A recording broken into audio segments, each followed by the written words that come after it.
Springfield Pride Parade Organization announcing plans for the third annual Springfield Pride Parade and Block Party. City leaders joining with parade organizers at today's announcement, highlighting citywide initiatives and the youth program, as well as the Rugby League Scholarship. Also announced today, the theme for the organization's fundraising gala called the BU Ball. This year, it'll be a Parisian-style masquerade, which will be held at MGM Springfield's Aria Ballroom Friday, May 31st.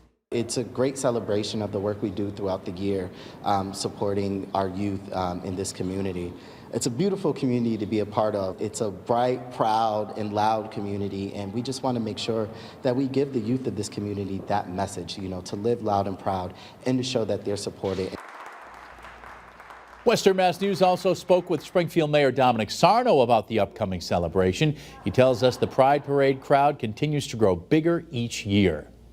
We thought when the first parade would occur that maybe we'd have 500 people. We had 6,500 people march down from Springfield Technical Community College down State Street to downtown and City Hall at that time. And it was a beautiful mosaic of all creed, colors, and backgrounds, of all professions coming together as one.